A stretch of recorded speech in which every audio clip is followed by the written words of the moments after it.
1 கொரிந்தியர் 15:31 வாசிங்க. நான் அனுதினமும் சாகிறேன், அதை நம்முடைய கர்த்தராகிய கிறிஸ்து இயேசுவினால் உங்களை குறித்து நான் பாராட்டுகிற மேன்மையை கொண்டு சத்தியமாய் சொல்லுகிறேன்.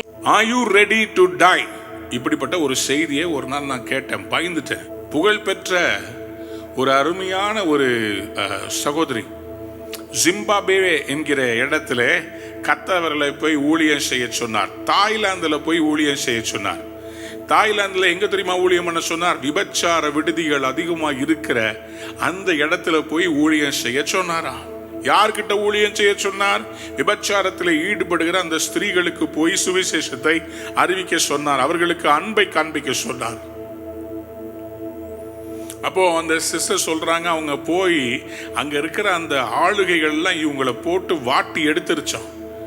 எல்லா சபைகளும் இவர்களை விபச்சாரி என்கிற முத்திரை குட்டி விட்டார்கள்.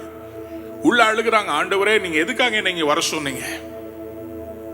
அப்ப ஆண்டவர் சொன்னாரா, எனக்காக சாக ரெடியா? என்ன ஆண்டவரே சொல்றீங்க?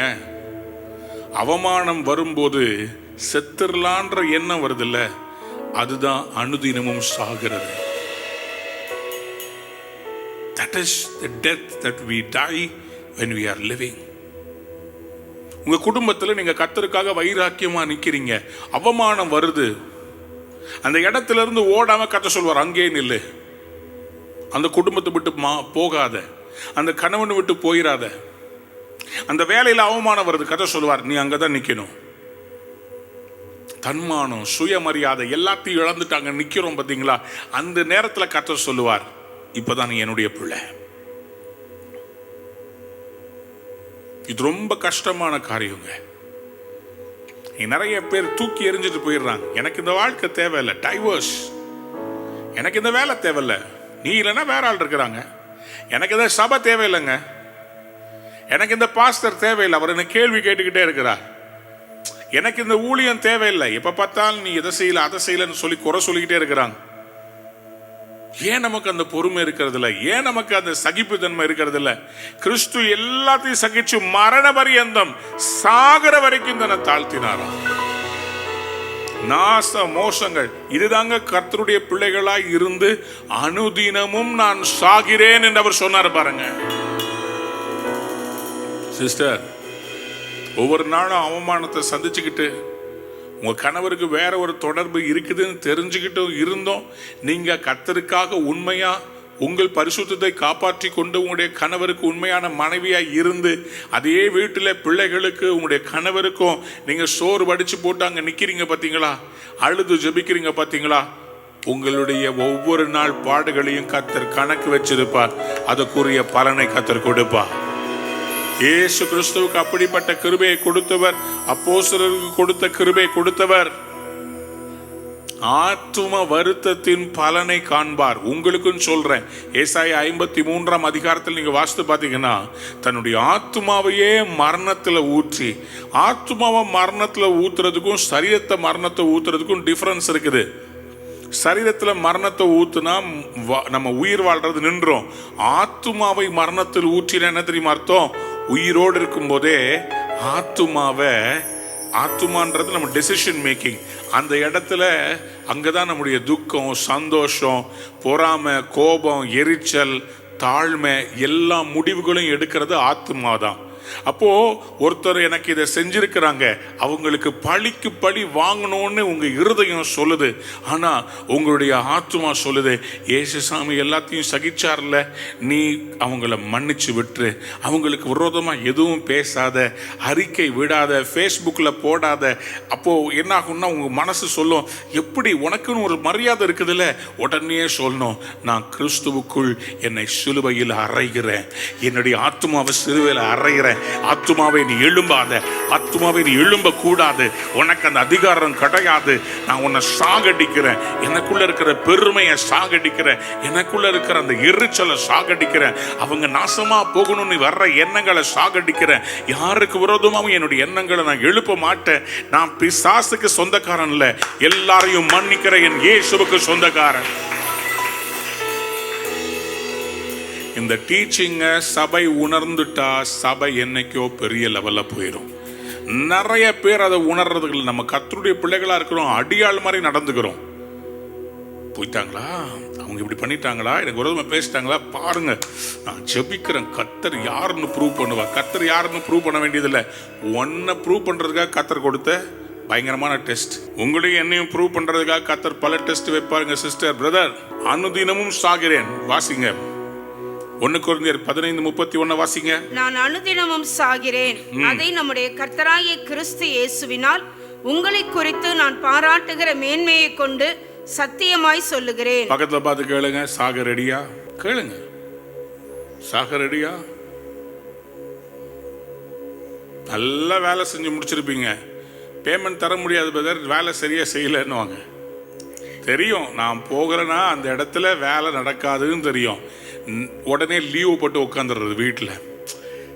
அவங்க கஷ்டப்படுறத பார்த்து சந்தோஷப்படுறது. பத்தியா, நான் இருக்கும்போது நான் இல்லைன்னா என்ன கஷ்டப்படுறாங்க தெரியுமா?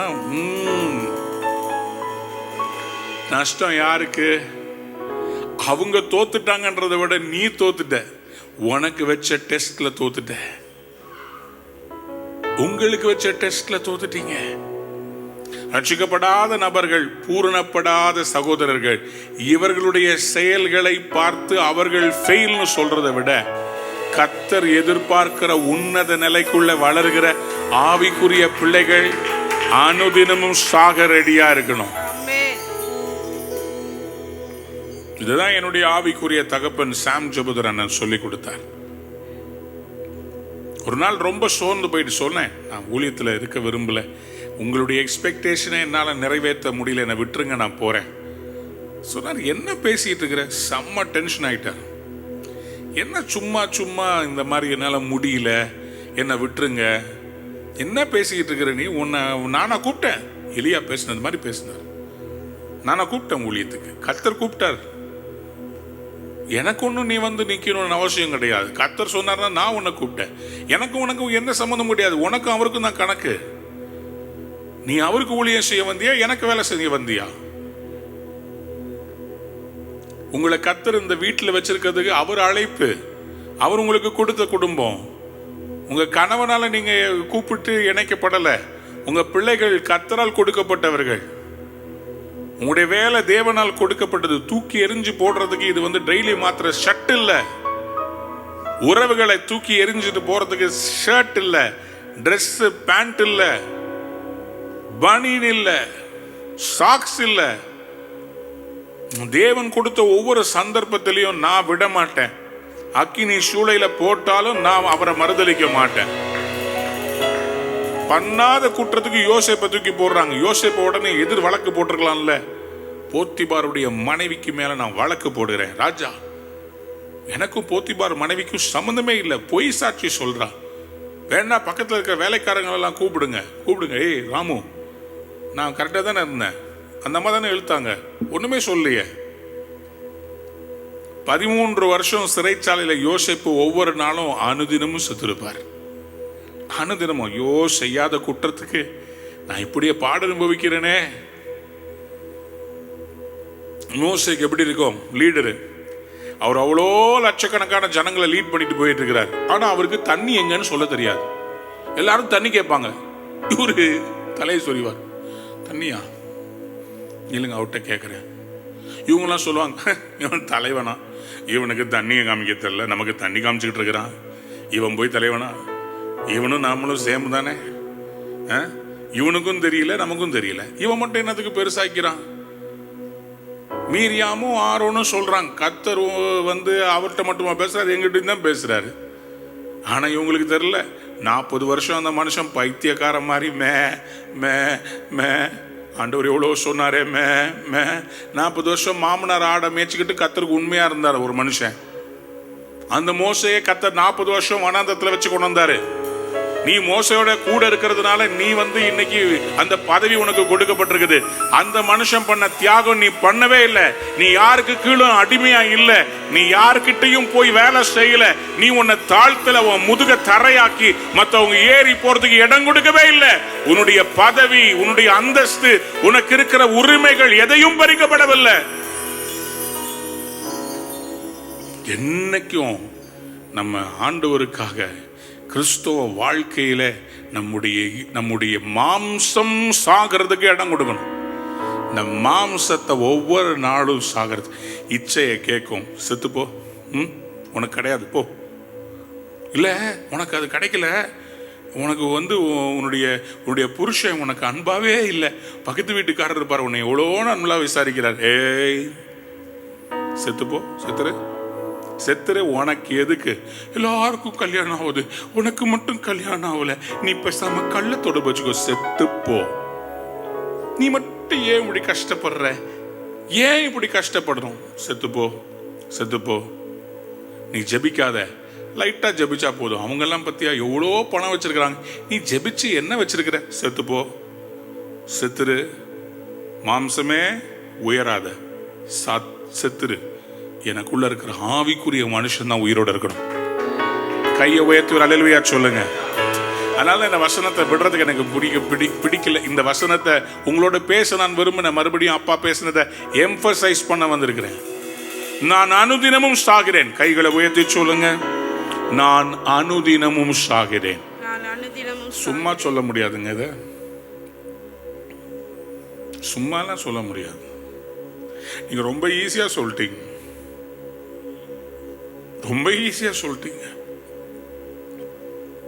அனுதினமும் சாகிறேன்றது சாதாரண விஷயம் இல்ல. It's not easy.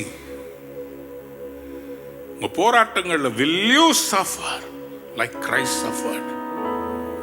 Are you willing to die to yourself daily? And daily in the part, yes, that's the Christian living. சிலுவையில் அறையப்பட்டிருக்கிறேன், ஆகிலும் நான் அல்ல, கிறிஸ்துவே எனக்குள்ள ஜீவிக்கிறார். நான் செத்துட்டேங்க, நான் மரித்து விட்டேன். அன்பு தம்பி, பல நேரம் நீ மற்றவங்களுக்கு உதவி செய்து விட்டு என்னை யாருமே ரெக்கக்னைஸ் பண்ணலையே, என்னை யாருமே தூக்கி விடுறதுக்கு எல்லாம் என்கிட்ட நன்மை பெறுறாங்க, அதுக்கு பிறகு என்னை அப்படியே மறந்துடுறாங்கன்னு சொல்றல்ல.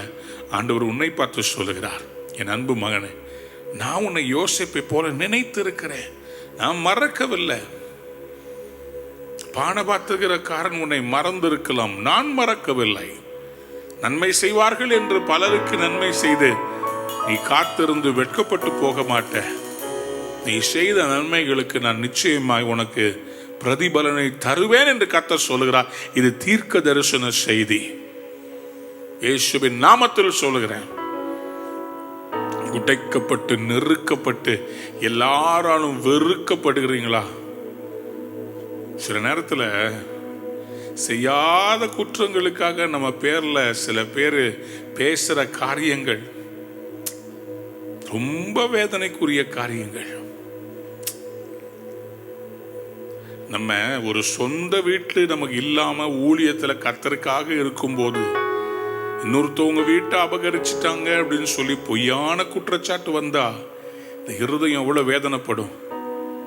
பரிசுத்தமா கர்த்தருக்காக வாழணும்னு நினைக்கும் போது இல்ல, அவன் பரிசுத்தவான் இல்ல, அவன் விபச்சார வேசித்தனக்காரன், லோன் எடுத்து கர்த்தருடைய ஊழியத்தை நடத்தும் போது மற்றவங்க பணத்தை, விசுவாசிங்க பணத்தை எல்லாம் தூக்கி வாயில போட்டுக்கிறான்னு சொல்லும் போது மாம்சம் செத்துரும். வாழ்றது கிறிஸ்துவுக்காக வாழ்ற, எனக்காக இல்லைன்னா அவருக்காக வாழ்றன்ற எண்ணம் வரும். தாங்க ஊழியம். அவ்வளவு அவமானத்தையும் தாங்கி எழும்பி நின்று இயேசு நல்லவர், உனக்கு அற்புதம் செய்வார்னு சொல்லும் போதுதான் பிசாசு நடுங்குவான், வியாதி விலகி ஓடும். ஏன்னா வியாதிக்கு தெரியும் இவன் சாதாரணமானவன் இல்ல, எவ்வளவு அடிச்சாலும் மறுபடி எந்திரிப்பான், இவன் செத்தாலும் இயேசுவனை எழுப்புவார். மரித்தோரை எழுப்பினவர், மரித்த கிறிஸ்துவை எழுப்பினவருடைய ஆவி நமக்குள்ள வாசமாய் இருக்கிறார். கர்த்தராகிய இயேசுவினால் உங்களை குறித்து நான் பாராட்டுகிற மேன்மை கொண்டு சத்தியமாய் சொல்லுகிறேன். 1 கொரிந்தியர் 15:32 பவுல் அப்போஸ்தலன் தன்னுடைய உபத்திரவங்களை குறித்து அவர் சொல்லுகிறார். ரொம்ப ரொம்ப ரொம்ப எபேசுவிலே அவர் பாருங்க, Ephesian church is one of the best churches that he pioneered. ஆனா அந்த இடத்துல இவர்கிட்ட சுவிசேஷம் வாங்கி கொண்டு அந்த சபை எழும்பின போது இவருக்கு விரோதமா எழும்புகிறார்கள். அவர் சொல்றார், அந்த இடத்துல இருக்கிற மனுஷர்கள் எனக்கு விரோதமாய் மாறினத அவர் என்ன சொல்றாரு, யூஷரா மனுஷங்க பேசுற மாதிரி நான் சொல்றேன், துஷ்ட மிருகங்கள், மனுஷரை பத்தி சொல்றார், துஷ்ட மிருகங்களுடனே போராடினேன் என்று மனுஷர் வழக்கமாய் சொல்லுகிறேன். அப்படி போராடினதினாலே எனக்கு பிரயோஜனம் என்ன? மரித்தோர் உயிர்த்தெழாவிட்டால் புசிப்போம் குடிப்போம் நாளைக்கு சாவோம் என்று சொல்லலாமே. எதுக்கு இந்த பாடுகள்? எதுக்கு இதெல்லாம் பிரச்சனை? எனக்கு பேசாம சாப்பிட்டோம், தூங்கணும், படுத்தோம், ஏஞ்சி போனோம், லாப நஷ்டம் கலக்க பார்த்தோம்னு சொல்லி இருக்கலாமே. நான் ஏன் அவ்வளோ போராடியும் நான் இன்னமும் நிக்கிறேன்? இதனால எனக்கு என்ன பிரயோஜனம்? ஏன் போராடிக்கிட்டே இருக்கிறேன் சொல்லிட்டு சொல்றாரு 1 கொரிந்தியர் 15:33, மோசம் போகாதிருங்கள், ஆகாத சம்பாஷணைகள் நல் ஒழுக்கத்தை கெடுக்கும். கைகளை உயர்த்தி அல்லேலூயா சொல்றீங்களா? ஆகாத சம்பாஷணைகள் பாருங்க, ஆண்டவர் எதிர்பார்க்கிறது என்னன்னு சொல்லி சொன்னா, ரெகுலர் லைஃபுக்கு இல்ல, சூப்பர் நேச்சுரல் லைஃபுக்கு கர்த்தர் நம்மளை அழைக்கிறார். சொல்லுங்க ஆமென். பக்கத்துல பார்த்து சொல்லுங்க, மற்றவங்களுக்கு புரியலன்னா கூட உங்களுக்கு புரிஞ்சா சரி. சொல்லுங்க பாருங்க, நான் அப்படியே சொன்னதை சொல்லுங்க, மற்றவங்களுக்கு புரியலன்னா கூட உங்களுக்கு புரிஞ்சா சரி. சொல்லுங்க ஆமென். சோ இந்த மாதிரி சூழ்நிலைகள் வரும்போது ஆகாத சம்பாஷணைகளுக்குள்ளே போகக்கூடாது. இங்கிலீஷ்ல நீங்க பாத்தீங்கன்னா ஒரு ஒரு ஒரு தேவையில்லாத சில கன்க்ளூஷன்ஸ்க்கும் தேவையில்லாத டிஸ்கஷன்ஸ்க்கும் உள்ள போகக்கூடாது. அது நல் ஒழுக்கத்தை கெடுக்கும். அதுக்கு பதிலா இதையெல்லாம் கர்த்தர் எனக்கு அனுமதிச்சிருக்கிறாரு, இதை அனுமதிக்கிறதுனாலே நான் இன்னும் பரிசுத்தமாகிறேன், நான் இன்னும் ஆவிக்குரிய மனுஷனாய் மாறுகிறேன், இன்னும் நீடிய பொறுமை, ஆவியின் கனிகள் எனக்குள்ளே வளர்கிறது. சொல்லுங்க ஆமென். உபத்திரவப்படும் போது ஒன்னே ஒன்று ஞாபகம் வச்சுக்கோங்க, அனுதினமும் சாகும்போது உங்களுக்குள்ள கனி நல்லா வளருதுன்னு அர்த்தம். ஒரு மரத்துல பழைய பழத்தையே பார்த்துக்கிட்டு உட்கார்ந்துட்டு இருக்க முடியாது. பழைய பழம் விழும், பழைய இலை விழும், மரம் மறுபடியும் பூக்கும், மறுபடியும் காய்க்கும், மறுபடியும் கனி கொடுக்கும். சத்தமா அல்லேலூயா சொல்லுங்க. ஒரு பழம் போச்சுன்னு நீங்க உட்கார்ந்து அழுதுகிட்டு இருக்காதீங்க. நீங்க மரம், பல பழங்கள் உங்கள்கிட்ட இருந்து கர்த்தர் கொடுப்பார், பல நபர்களை கர்த்தர் கொடுப்பார். நீங்க மரமா இருந்தீங்கன்னா நிப்பீங்க, கிளையா இருந்தீங்கன்னா மரத்துல இருப்பீங்க, இலையா இருந்தீங்கன்னா விழுந்துருவீங்க. ஏன்னா இலை ஒரு சீசனுக்கு தான் இருக்கும், பழுத்த பிறகு அது கீழே விழுந்துரும். எவ்வளவுதான் இலைய நீங்க க்ளூ வச்சு ஒட்டினாலும் விழுந்த இலை அப்படியே ப்ரௌன் ஆகி பிளாக் ஆகி கடைசியில் அப்படியே தூள் தூளா போயிடும். ஸோ எது மரத்தில் இருக்குன்னா கிளை நிற்குமே தவிர இலை நிற்காது, பழம் நிற்காது. அதெல்லாம் அதனுடைய அந்த அந்த மரத்தினால வந்த பலன். அது விதையா மாறி இன்னொரு மரமா மாறுச்சுன்னா அது வேற. அது இந்த மரத்துக்கு ஒரு பெரிய ஒரு சந்தோஷம் என்னன்னா, ஓகே பழமா விழுந்து அது விதையா மாறி மரமா மாறிச்சுன்னா சந்தோஷம். ஆனா விதையா மாறாம காஞ்சி போச்சுன்னா, மண்ணுக்கு கீழே புதைக்கிறதுக்கு ரெடியா இல்லாம இருந்துச்சுன்னா அந்த விதை நாசமா போயிடும். விதை மண்ணுக்கு கீழே தான் இருக்கணும். கையவே தலையிலுயா சொல்லுங்க. மரம் அங்கேயும் இங்கேயும் ஓட முடியாது, மரம் வைக்கப்பட்ட ஸ்தானத்துல தான் இருக்கணும். கர்த்தர் உங்களை பார்த்து சொல்கிறார், நான் உன்னை ஆசீர்வதிக்கப்பட்ட மரமா பார்க்கிறேன். கர்த்தருடைய ஆலயத்தில் நாட்டப்பட்டவர்கள் தேவனுடைய பிரகாரத்திலே செழித்திருப்பார்கள் என்று வேதம் சொல்கிறது. கர்த்தர் உங்களை என்னையும் நீதியின் விருட்சங்களாய் பார்க்கிறார். கைகளை உயர்த்தி ஆமென் சொல்லுங்க. 1 கொரிந்தியர் 15:34, நீங்கள் பாவம் செய்யாமல் நீதி கேட்க விழித்துக் கொண்டு தெளிந்தவர்களாயிருங்கள். சிலர் தேவனை பற்றி அறிவில்லாதிருக்கிறார்களே, உங்களுக்கு வெட்கம் உண்டாக இதை சொல்லுகிறேன். He is asking them to awaken. நீங்க கொஞ்சம் முழிச்சு எழும்புங்கப்பா. நீங்க ஏதோ ஒரு தூக்க மயக்கத்தில் இருக்கிறீங்க. சிலருக்கு அவங்க லைஃப்ல ஒரு டிஃபீட்டிஸ்ட் மென்டாலிட்டி. என் லைஃப் அவ்வளவுதான், இப்படிதான், எல்லாரும் எனக்கு விரோதமா நிக்கிறாங்க, எல்லாரும் எனக்கு எதிரிகள், நான் மட்டும்தான் பரிசுத்தவான். சுயநீதி, அதுக்கு பேர் என்னங்க? சுயநீதி. நான் மட்டும்தான் இப்படி கஷ்டப்படுறேன், நான் மட்டும்தான் இவ்வளவு கஷ்டத்திலையும் உண்மையா கடவுளுக்கு இருக்கிறேன். No, there are many people.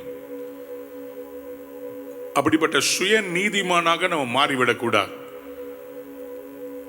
நீங்கள் பாவம் செய்யாமல் நீதிக்கேற்க விழித்துக் கொண்டு தெளிந்தவர்களாய் இருங்கள். Awaken spiritually. Awaken spiritually. யோவேல் 1 அதிகாரம் 5 வசனத்தை வாசிக்கலாமா? வெறியரே விழித்து அழுங்கள், திராட்சரசம் குடிக்கிற சகல ஜனங்களே புது திராட்சரசத்து நிமித்தம் அலறுங்கள், அது உங்கள் வாயினின்று விலக்கப்பட்டது. வெறியரே விழித்து அழுங்கள். யாரை பத்தி இங்க சொல்லப்பட்டிருக்குது? குடிச்சு ஒரு போதையில அழுதுகிட்டு இருக்கிறவங்ககிட்ட சொல்றாரு, போதையில அழுகிறத நிறுத்திட்டு விழித்து கொண்டு பிறகு அழு. இன்னைக்கு நிறைய பேரு நமக்கு சில போதைகள் இருக்குது. என்ன? உபத்திரவன்ற போதை, தனிமைன்ற போதை, கைவிடப்பட்டு விட்டேன், எனக்கு யாரும் இல்லை அப்படின்ற போதை. கர்த்தர் சொல்றாரு, நான் உனக்காக இருக்கிறேன். தயவு செய்து அதை விட்டு நீ விழித்து எழும்பு. கையை உயர்த்தி ஒரு ஆமேன்னு சொல்லுங்க, சத்தமா ஆமேன்னு சொல்லுங்க. ஹல்லேலூயா.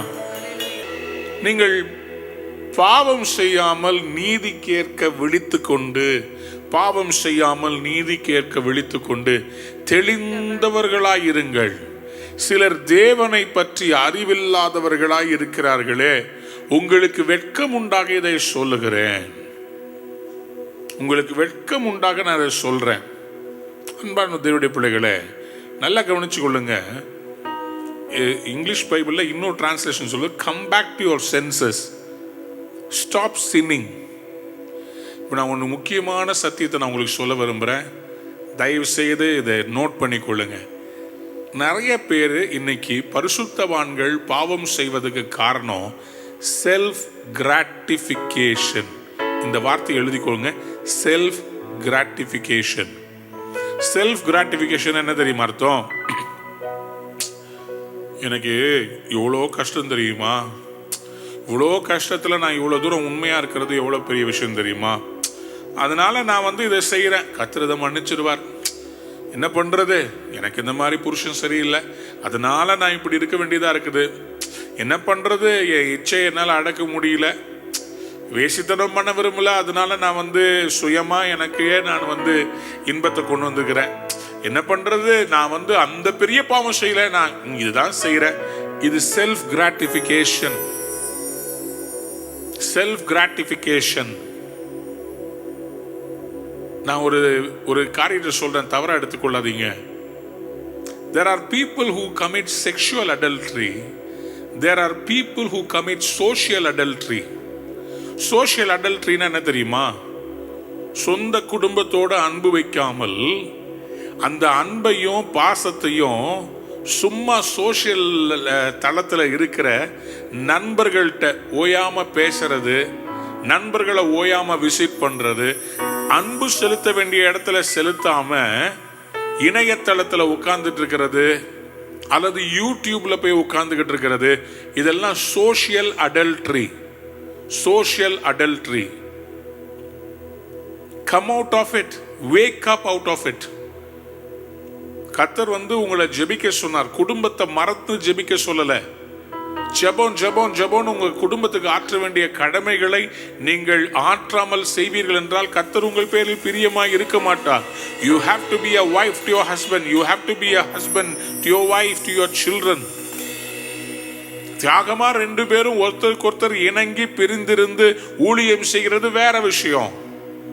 ஆனா ஒருத்தரை அவங்களுக்கு இருக்கிற எல்லா எதிர்பார்ப்புகளையும், அவளுக்கு இருக்கிற அவங்க நேச்சுரலா எக்ஸ்பெக்ட் பண்ற அந்த அன்பையும் அவங்ககிட்ட கொடுக்காம, அல்லது அதை மற்றவங்களுக்கு செலவு பண்ற அந்த சோஷியல் அடல்ட்ரியில இருந்து வெளியே வரணும். What is priority? You have to give priority to that. Awaken. Come back to your senses. Come back to your senses and stop sinning. And stop sinning. Self gratification வெளியே வாங்கன்னு சொல்றார். ஏன்? For there are some who are ignorant of God. I say this to shame you. Some who are ignorant of God. அதாவது கர்த்தரை அறிகிறார்கள், ஆனால் கர்த்தர் என்ன எதிர்பார்க்கிறார் என்பதை அறியாமல் இவர்கள் வாழ்கிறார்கள். கைகளை உயர்த்தி ஆமென் சொல்லு. They know God, but they don't know what is His expectation. தேவனை பற்றி அறிவில்லாது இருக்கிறார்களே. கலாத்தியர் 4 அதிகாரம் 8 வசனத்தை வாசித்து பாருங்கள். கலாத்தியர் 4 அதிகாரம் 8 வசனம். நீங்கள் தேவனை அறியாமல் இருந்தபோது சுபாவத்தின்படி தேவர்கள் அல்லாதவர்களுக்கு அடிமைகளாய் இருந்தீர்கள். See, when you did not know God, when you were not saved, you were slaves to so many things. You were addicted to television, you were addicted to YouTube, you were addicted to so many cinema songs, you were addicted to those things. அப்ப நீங்க தேவனை அறியல. சுபாவத்தின்படி தேவர்கள் அல்லாதவர்களுக்கு. சுபாவம், தெய்வத்துவத்தின் சுபாவம் என்றால் என்ன? Long suffering. தெய்வத்துவத்தின் சுபாவம் என்றால் என்ன? பொறுமை. தெய்வத்துவத்தின் சுபாவம் என்ற பழிக்கு பழி வாங்காமை. நல்லோர் மேலும் தீயோர் மேலும் மழையை வருஷிக்க பண்ணுகிற தெய்வத்துவம். இதுதான் தெய்வத்துவத்தின் சுபாவம். தெய்வத்துவத்தின் சுபாவம் அல்லாத பைகளுக்கு நாம் அடிமைகளாய் இருக்கக்கூடாது. ஆகவேதான் கலாத்தியர் 4:9 எழுதப்பட்டிருக்கிறது, இப்பொழுதோ நீங்கள் தேவனை அறிந்திருக்க அல்லது தேவனால் அறியப்பட்டிருக்க பலனற்றதும் வெறுமையுமானதுமான அவ்வழிபாடுகளுக்கு நீங்கள் மறுபடியும் திரும்பி மறுபடியும் அவைகளுக்கு அடிமைப்படும்படி விரும்புகிறது எப்படி? நீ ஏற்கனவே ஒரு பாவத்தை விட்டுட்டு வந்துட்ட. காலேஜில் படிச்ச உன்னுடைய ஃப்ரெண்டோட உனக்கு இருந்த அந்த ரிலேஷன்ஷிப் நீ உன் மனசு திருப்பி ஏன் தேடுது? Why do you want to set your clock to your pre-salvation state? ரட்சிக்கப்பட்ட பிறகு இந்த 90 டிகிரிஸ்க்கு மேல எல்லாமே 120 டிகிரிஸ் மேல போக வேண்டியதானே? Why do you want to rotate the clock backwards? ஏன் ஏற்கனவே ஜெயிச்ச பாவங்களுக்கு திரும்பி போகணும்? ஏன் மறுபடியும் கண்களின் இச்சை? ஏன் மறுபடியும் இருதயம் வேற ஒருத்தவங்களை தேடுது? ஏன் இருதயம் பழைய பாவங்களுக்கு போகுது? அப்படின்னா உன் சால்வேஷன் சரியில்லைன்னு அர்த்தம். That means you are in slumber. ஸ்பிரிச்சுவலா உங்களுடைய ஆத்மா முழிக்க வேண்டியது அவசியமா இருக்குது. அனுதினம் சாகலன்னா உங்க மாம்சம் உங்களை தவறா நடத்திடும். அதுக்கு தான் ஃபாஸ்டிங் போட்டு இந்த மாம்சத்துக்கு சாப்பாடு போடாம நீ சாப்பிட முடியாது. ஏன்னா உனக்கு இந்த பழைய காரியங்கள்லாம் வருது. உனக்கு அடுத்த 3 நாளைக்கு சாப்பாடு கிடையாது. அனுதினமும் சாகிறது, அனுதினமும் சாகிறேன். என் கண்பானுடைய பிள்ளைகளே, these are the principles of Christian living through which we can become better Christians and more Christ-like. ஏசாமிட்ட சொல்றாங்க, நீ சிலுவையில் அறையப்பட போய் உங்களை எல்லாரும் பிரிக்க போறாங்க, எருசலேமுக்கு ஏன் போனோம்? அவர் சொல்றார், போனோம். He knew what was coming, but he still went ahead with the will of God. அங்க போனா சிலுவையில் அறைஞ்சிருவாங்க, இவரை காட்டி கொடுப்பாங்க, தெரிஞ்சுதாங்க போனாரு. யூதாஸ்காரியோத்து காட்டி கொடுப்பான்னு தெரிஞ்சுதாங்க சீஷர்ல ஒருத்தனா வச்சிருந்தாரு. நீ செய்கிறதை சீக்கிரமா செய்யணும் அவனை வாழ்த்தி வணி அனுப்பினார் ஆண்டவர். Sometimes you have to allow God's will to happen in your life, even though you go through all these நாச மோசங்கள், கப்பல் சேதங்கள், நிர்வாணம், பசி. சக்சஸ்ஃபுல்லா இருக்கணும்னு சொல்லி சொன்னா பெரிய ஊழியம், நிறைய பணம், வீடு, காரு, பங்களா, நல்ல சக்சஸ்ஃபுல்லான பிசினஸ், உலகம் தருகிற சக்சஸ பார்த்து உங்களுடைய ஆவிக்குரிய லெவலை எடை போடவே போடாதீங்க. If you consider what is successful in the world and you say, நான் கர்த்தருடைய பிள்ளை, எனக்கு ஏன் பணம் இல்லாமல் இருக்குது, வீடு இல்லாமல் இருக்குது, ஃபியூச்சருடைய பாதுகாப்பான சேவிங்ஸ் இல்லாமல் இருக்குதுன்னு கணக்கு வழக்கு போட்டு பூமிக்குரிய தராசுல உங்க ஸ்பிரிச்சுவல் லிவிங்கை ட்ரை பண்ணீங்கன்னா you will be a failure. You will be a failure because you are trying to hold the balance of the world and trying to justify your spiritual living. Never do that. நமக்கு இருக்கிறது ஆவிக்குரிய தராஸ். நான் எவ்வளவு பாடுபட்டாலும் இதனால் ராஜ்யத்துக்கு என்ன பலன்? நான் சகிச்சு இந்த வீட்டில் இருக்கிறதுனால என் மூலமா எவ்வளவு பேர் ரட்சிக்கப்படுறாங்க. ஒரு அம்மா ஒரு நாள் ஒரு பிரசங்கர் ஒரு சபையில் அவர் பிரசங்கம் பண்ணார். நீ உன் வாழ்க்கையில என்ன சாதிச்ச, கர்த்தருக்காக என்ன செஞ்ச, தேம்பி தேம்பி ஒரு அம்மா அழுதுருக்கிறாங்க.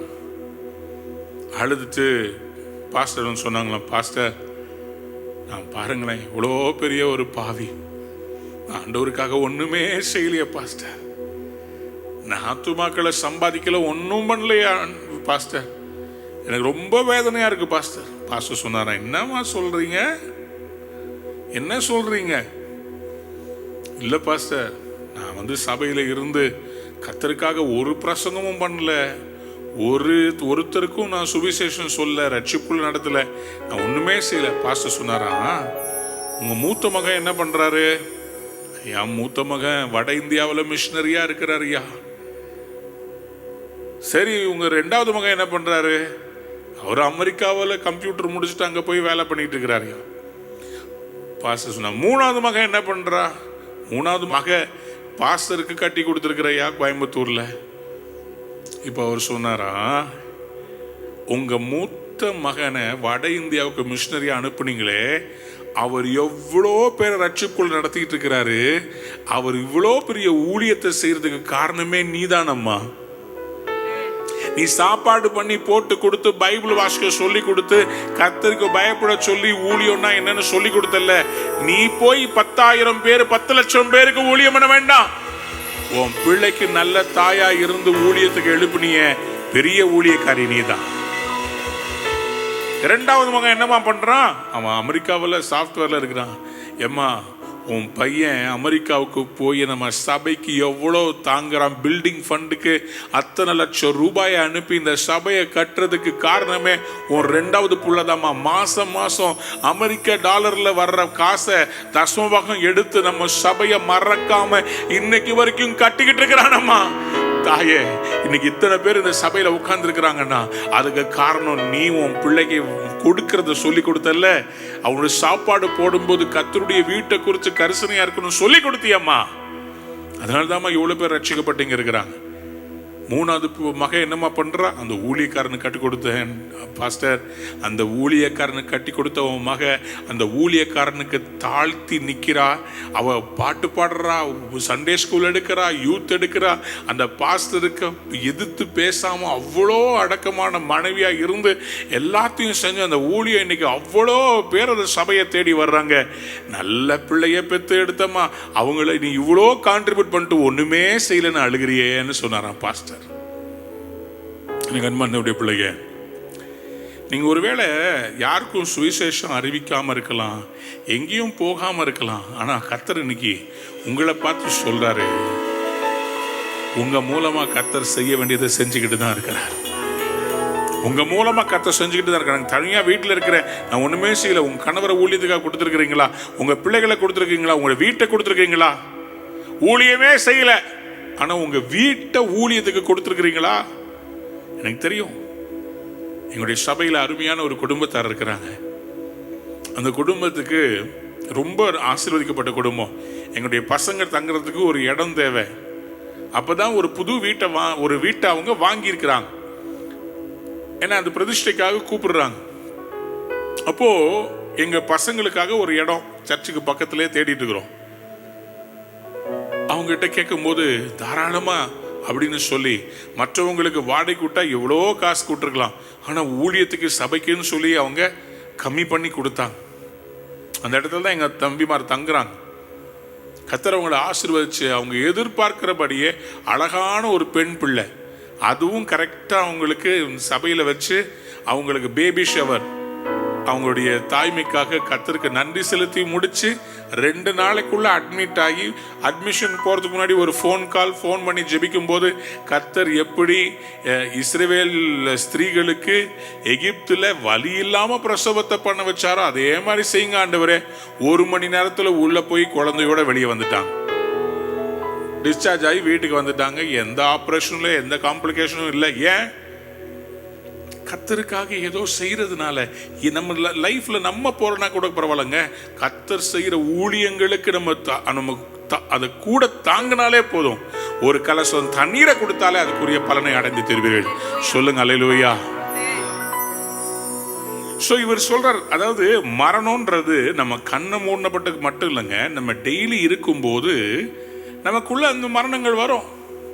இப்போ அந்த வீட்டை வேற யாருக்காவது வாடகை விட்டா மாசம் மாசம் நிறைய காசு வரும். அந்த காசை வச்சு இன்னொரு வீட்டை வாங்கலாம். ஆனா அதுக்கு ஒரு அனுதினம் சாகணும் வேண்டாம். எனக்கு தேவையில்லை, இதை வச்சு நான் இன்னும் நிறைய இல்லை, நான் கடவுளுக்காக விட்டு கொடுத்துருக்கிறேன். அங்கே தங்குற பசங்க போடுற அந்த வீடியோ, அந்த பசங்க பண்ணுற எடிட் பண்ணி போடுற அந்த வசனங்கள் மூலமாக எத்தனையோ பேர் ரட்சிக்கப்படுறாங்க. நான் எப்படியாவது கர்த்தருக்கு நான் உதவியாக இருக்கிறேன். அதான் அனுதினமும் சாகிறது. அந்த பணத்தினுடைய மல்டிப்ளிகேஷன் அதெல்லாம் பார்க்க இல்லை, பரவாயில்லை, இந்த வீடு, என் வீடு, என் ஊழியம், என்னுடைய பிரயாசங்கள் கர்த்தருடைய ராஜ்யத்துக்கு என்று இருக்கிறது. நான் கொடுக்கிற தசம பார்க்க, நான் போடுற காணிக்கையின் மூலமா நிறைய சுவிசேஷ பிரபல்யங்கள் நடக்கிறது. எனக்கு அந்த சந்தோஷம் திருப்தி போதும். நான் அனுதினமும் சாகிறேன். அப்படிதான் அவர் சொல்றாரு. இந்த கொரிந்து சபைக்கு சொல்றார், உங்களுக்கு வெட்கம் உண்டாக இதை சொல்லுகிறேன். 35 வசனத்தை வாசிங்க. 1 கொரிந்தியர் 15:35. ஆகிலும் மரித்தோர் எப்படி எழுந்திருப்பார்கள், எப்படிப்பட்ட சரீரத்தோடு வருவார்கள் என்று ஒருவன் சொல்வான். ஆகில் புத்தியினே, நீ விதைக்கிற விதை செத்தால் ஒழிய உயிர்க்க மாட்டாதே. கையை உயர்த்தி ஒரு பெரிய அல்லேலூயா சொல்லுங்க. எத்தனை பேருக்கு இது தெரியும்? சத்தமா ஒரு ஆமேன் சொல்லுங்க பாப்போம். அல்லேலூயா. பக்கத்துல பார்த்து சொல்லுங்க, விதைச்சாதானே வளரும், செத்தாதானே எந்திரிக்கும். ஒரு விதை நான் சாக மாட்டேன்னு சொன்னா அது எந்திரிக்கவே மாட்டாது.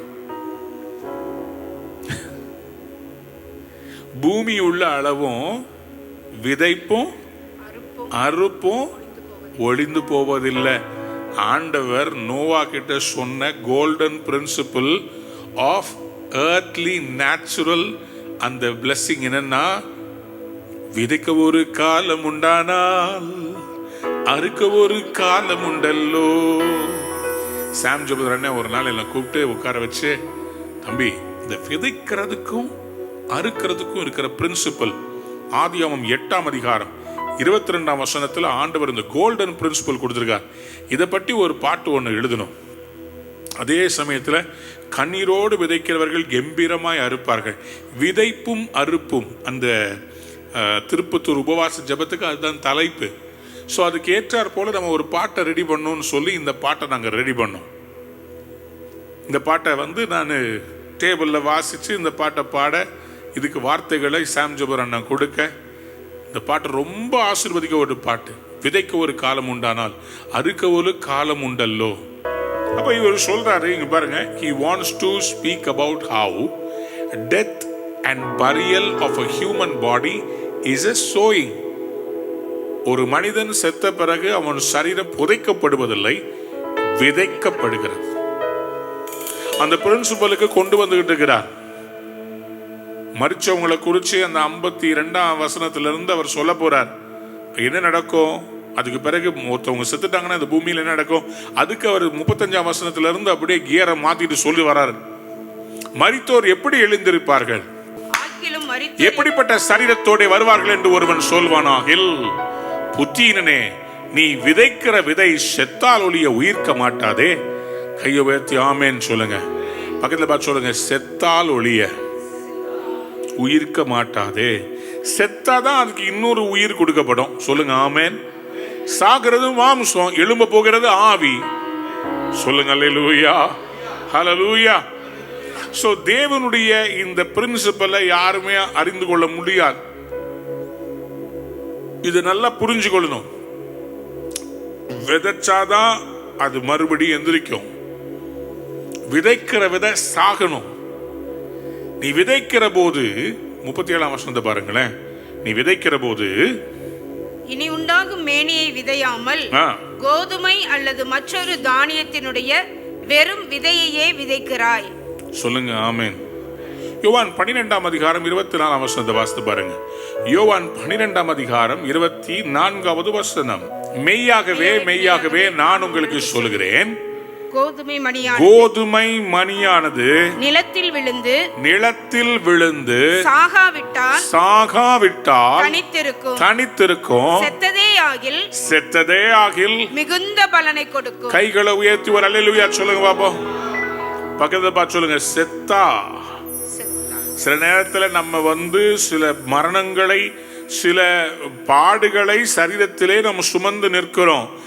அனுதினமும் சாகிறேன், நான் இதெல்லாம் தாண்டி வர்றேன். செத்தா ஒரு வர்ஷிப் லீடர் அவமானத்திலையும் போராட்டத்திலையும் செத்தா அவங்கிட்ட இருந்து கர்த்தர் கொண்டு வர்ற பாட்டு அநேகரை உயிர்ப்பித்து விடும். செத்ததே ஆகில் மிகுந்த பலனை கொடுக்கும்.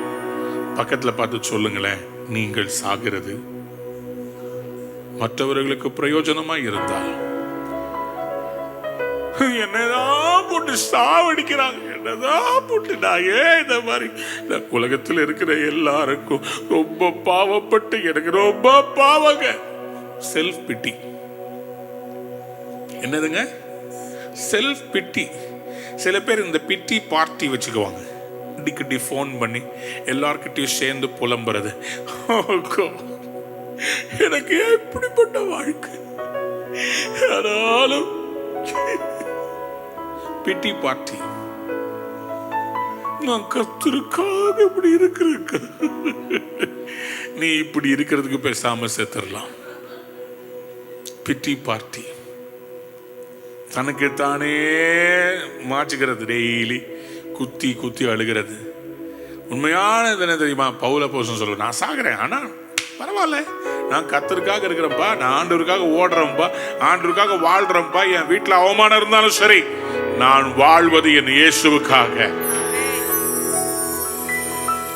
விதை கோதுமை மணி விழுந்துச்சுன்னா அதே மாதிரி இருக்காது. செத்து அது உடைஞ்சு அதுக்குள்ள இருந்து அந்த குருத்து வெளியே வந்து இது பேசா மாறும். மண்ணுக்குள்ள இருக்கும், கீழே வேர் விடும், மேல துளிர் விடும். ஆனா இது செத்துரும். ஆனா செத்த பிறகு இந்த கோதுமை மணியிலிருந்து வளர்ந்த அந்த செடி, அதுல எவ்வளவோ கோதுமை மணிகள் வந்துடும். அதாங்க பிரின்சிபல். நான் அனுதினம் சாகிறதுக்கு காரணம், என் மூலமா நிறைய கர்த்தருக்கு ஒரு அறுவடை வரப்போகுது. சொல்லுங்க ஆமென், ஹல்லேலூயா.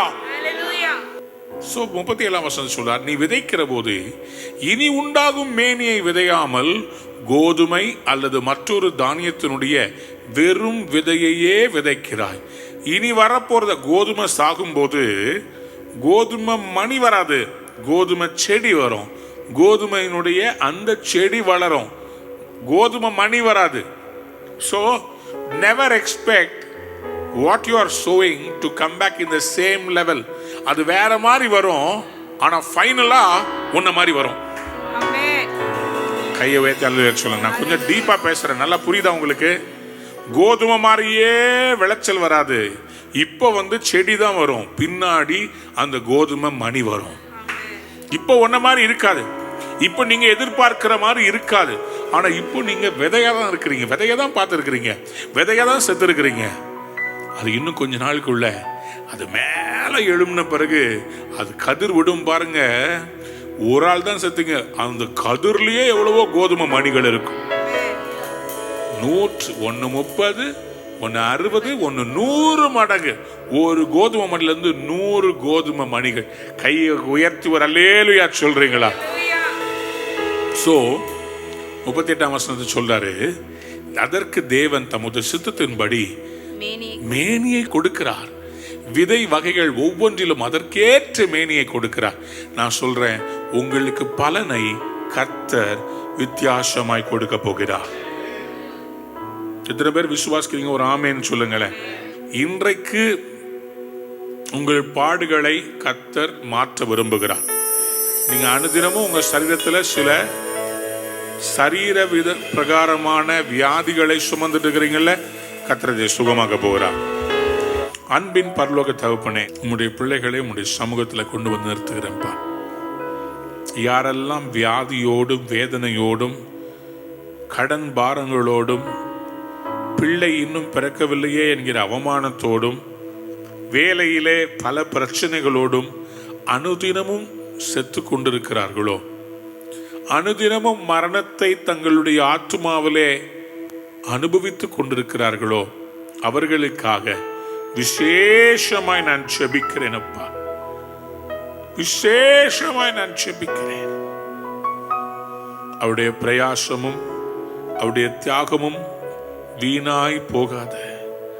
கர்த்தர் நிச்சயமாய் அதற்குரிய பலனை தருவீர். கர்த்தர் நிச்சயமா அதற்குரிய ஒரு பங்கை ஆசீர்வாதத்தை நீர் எடுத்து வைத்து உம்முடைய பிள்ளைகளை ஆசீர்வதிப்பீர். நாங்கள் விசுவாசித்திருக்கிறவர் இன்னார் என்று நாங்கள் அறிவோம். முடிவு பரியந்தம் எங்களை ரட்சிக்க வல்லமை உள்ளவர். ஏசப்பா, இந்த காலை வேளையிலே உம்முடைய பிள்ளைகள் எத்தனை நாள் அனுபவித்திருக்கிறாங்க, அதற்குரிய பலனை தாங்கப்பா. கோதுமை மணியானது நிலத்திலே விழுந்து சாகாவிட்டால் பலனை தராதுன்னு சொன்னீங்களே. உம்முடைய பிள்ளைகள் தங்களை ஆத்துமாவை மரணத்தில் ஊற்றி விதைக்கப்பட்டவர்களாய் புதைக்கப்பட்டவர்களாய் இருக்கிறார்கள். கர்த்தர்களை துளிர்விடச் செய்து சுக வாழ்வு சீக்கிரத்தில் துளிர்க்கும் சொன்னீங்களே. ஏசாயா 53 அதிகாரத்திலே, ஆண்டவரே, வனாந்திரத்திலே எழும்புகிற இளம் கிளையை போல எழுப்புவேன்னு சொன்னீங்களேப்பா. அதே போல உம்முடைய பிள்ளைகளை கர்த்தர் எழுப்புவீராக. புதிய குருத்தாக, புதிய துளிராக உடைய பிள்ளைகளை எழுப்பி மிகுதியான பலனை தர வைப்பீராக. உடைய நாமத்துக்கு மகிமையை கொண்டு வரும். உடைய பிள்ளைகள் ஒவ்வொருவருக்கும் அற்புதம் செய்யும். வியாதிகள் சரீரத்தை விட்டு நீங்கட்டும், வேதனைகள் நீங்கட்டும், கட்டுகள் உடையட்டும், கட்டிகள் மறையட்டும். கர்த்தாவே, உடைய நாமத்துக்கு மகிமை உண்டாகட்டும். துதிகன மகிமையெல்லாம் உமக்கே செலுத்துறப்பா. இயேசுவின் நாமத்தில் ஜெபம் கேளும் பிதாவே, ஆமென். அன்பான நேயர்களே, இந்நிகழ்ச்சியில் கொடுக்கப்பட்ட வாக்குத்தத்தங்களும் தீர்க்க தரிசன வார்த்தைகளும் உங்களுக்கு ஆசீர்வாதமாய் இருந்திருக்கும் என்று நாங்கள் நம்புகிறோம்.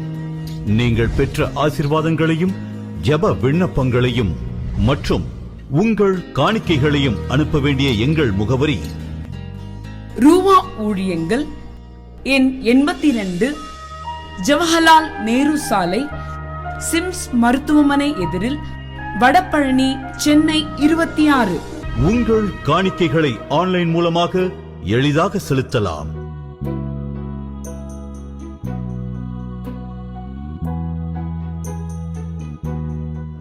எங்கள் இணையதள முகவரி www.ruhaministries.org.